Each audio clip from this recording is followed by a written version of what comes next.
집합건물 해결사 멘토 전원진입니다. 여러분들 반갑습니다. 자, 오늘은 여러분들과 함께 대법원 제2부 판결인데요. 2023년 6월 1일자에 판결이 난 겁니다. 제가 과거 한 4, 5년 전에 관리인 자격 부존재 확인의 소로 이런 부분은 소송을 하면 패소를 한다고 제가 말씀드렸던 부분이 있는데 여전히 지금까지도 이 부분을 하고 있네요. 확인의 이익이었기 때문에 사실 이게 부존재 확인의 소를 해서는 안 되고 여러분들이 있는 곳에 관리인이 없게 되었을 때 관리인을 선임하는 그 절차를 거쳐줘야 되는 거죠. 물론 그 절차의 과정이 까다롭기도 하고 소유자 여러분들이 주소도 모르고 또 집회를 하려고 하면 상당히 시간적으로 정신적으로 물질적으로 어려움도 있을 것 같지만 반드시 그렇게 진행을 해야 된다라고 하는 거죠. 그렇지 않으면 임시관리인 선임 신청도 가능하긴 한데 그것도 그렇게 쉽지만은 않은 상황입니다. 그럼에도 불구하고 관리인 자격 부존재 확인이 들어왔고 원심에서도 이걸 인정을 해줬는데 대법원에서 이거는 다시 파기를 시켰습니다. 자, 요 과정에 대해서 여러분들하고 같이 한번 보도록 하겠습니다. 한번 여러분들하고 한번 이 부분은 꼭 한번 읽어보면 도움이 될 것 같아서 보도록 하죠. 원심은 있죠. 그 판시와 같은 이유로 이 사건 건물의 구분 소유자인 원고들이 피고가 이 사건 건물의 적법한 관리인이 아니라는 이유로 피고의 관리인 자격 부존재 확인을 주의적 청구로 구하는 이 사건소에서 피고는 적법한 절차에 따라 이 사건 건물 관리단의 관리인으로 선임되었다고 볼 수 없다고 판단하면서 피고가 관리인 자격을 다투는 이상 확인의 이익도 인정된다고 보아 원고들의 주의적 청구를 받아들였다라고 하는 겁니다. 원심에서. 근데 문제가 있다는 겁니다. 여러분들이 이 부분은 잘 보셔야 됩니다. 그러나 원심은 다음과 같은 이유로 수긍하기가 어렵다. 확인 소송은 즉시 확정에 이익이 있는 경우, 즉 원고의 권리, 법률상의 이렇게 지위에 대한 위험이라든지 또는 불안을 제거하기 위하여 확인 판결을 얻는 것이 법률상 유효적절한 경우에 한하여 허용이 된다. 법인 아닌 사단의 대표자 또는 구성원의 지위에 관한 확인 소송에서 대표자 또는 구성원 개인을 상대로 제소하는 경우에는 청구를 인용하는 판결이 내려진다 하더라도 그 판결의 효력이 해당 단체에 미친다고 볼 수 없기 때문에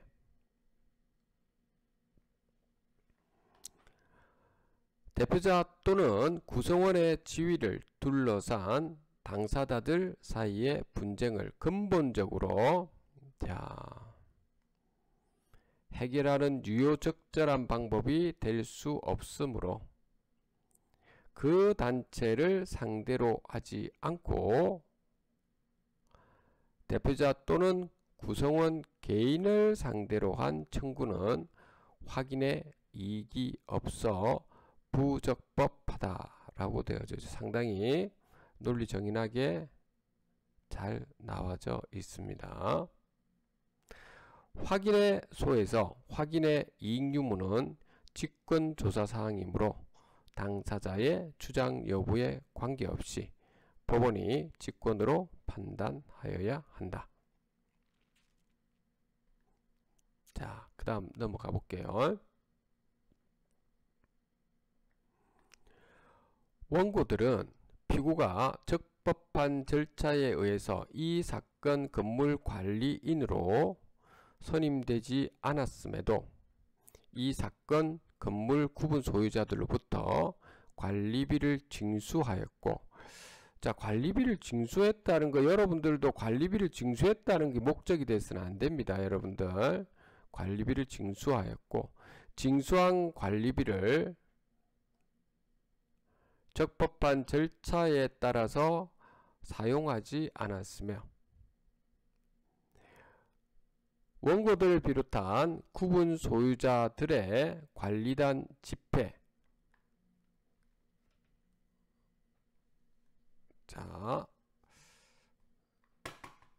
관리단 집회 개최 요구에도 피고가 응하지 않았지만, 만약에 피고가 응하지 않으면 구분 소유자의 5분의 1 이상의 소집 동의를 받아서 하면 될 사항입니다.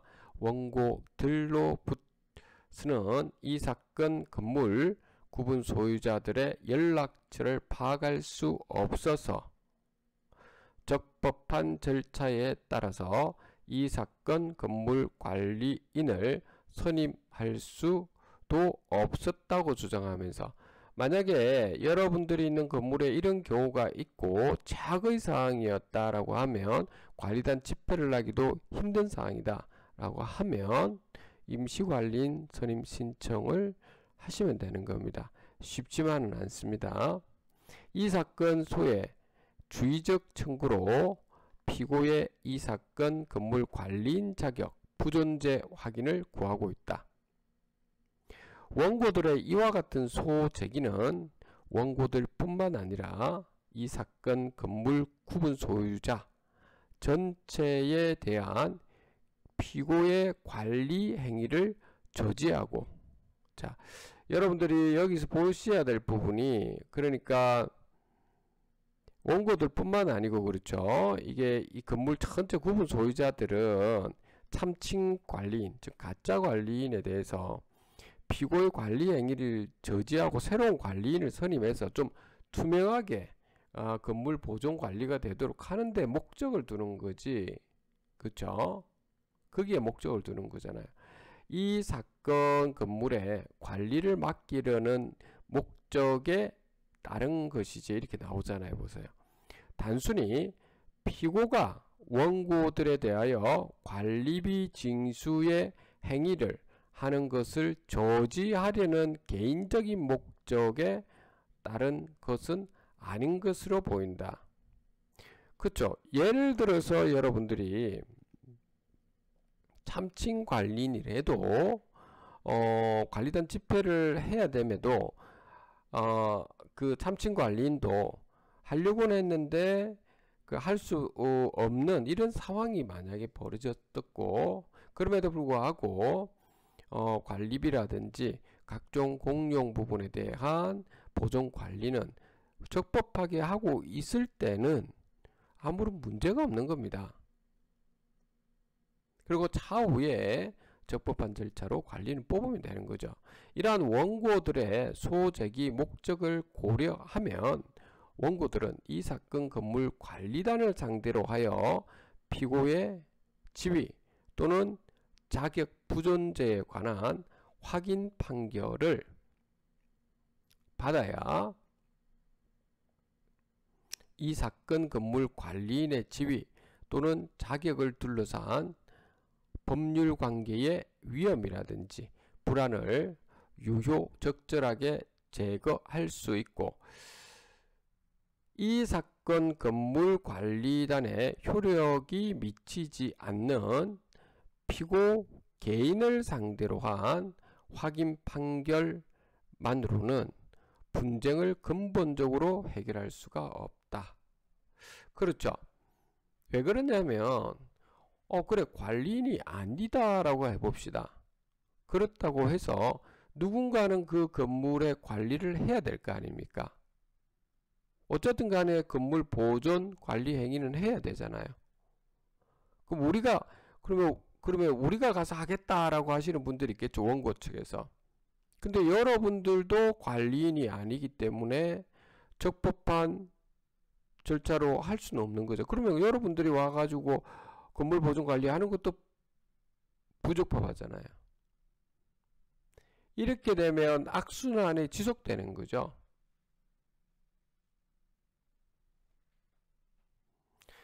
자, 이는 피고가 선임 결의 없이 관리인으로 활동하고 있는 경우라도 마찬가지라 할 것이다. 사정이 이러하다면 이 사건 소중에서 주의적 청구 부분에는 즉시 확정의 이익이 없다고 볼 수 있다. 그렇죠. 즉시 확정의 이익이 없다고 볼 수가 있죠.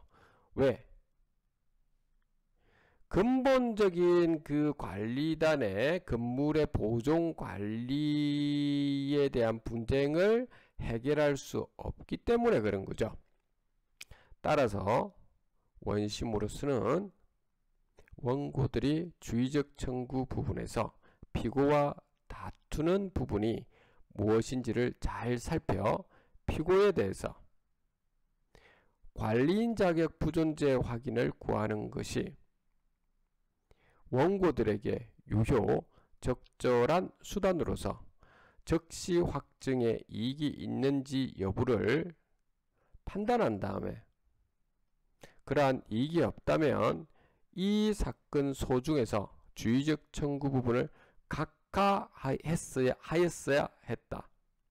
그런데도 원심은 이에 대한 별다른 심리 없이 원고들의 주의적 청구에 확인의 이익이 있음을 전제로 본안 판단으로 나아가 원고들의 주의적 청구를 인용하였다. 이러한 원심의 판단에는 확인의 이익에 관한 법리를 오해함으로써 필요한 심리를 다하지 못하여 판결에 영향을 미친 잘못이 있다. 그러므로 피고의 상고 이유에 대한 판단을 생략한 채 원심 판결을 파기하고 사건을 다시 심리 판단하도록 원심 법원에 환송하기로 하고 관여 대법관의 일치된 보십시오. 일치된 의견이라고 나오잖아요. 이게 전부 다. 의견으로 주문과 같이 판결한다. 그러니까 저도가 여러분들 그 전국 각지에서 보면 이런 말씀을 좀 하시던데 참칭 관리인이다. 즉 가짜 관리인인데 관리비 청구를 하는 부분이 잘못된 거 아닙니까? 라고 하는데 그럼 누가 관리를 할 건데요? 그렇죠? 그래서 적법한 관리인을 선임을 하면 될 거잖아요. 그렇죠? 좀 그런 절차를 거치면서 하는 겁니다. 오늘 여러분들하고 자, 2023년 6월 1일자 판결 선고가 되어 있는 관리인 자격 부존재 확인에 대해서 오늘 살펴보았습니다. 감사합니다.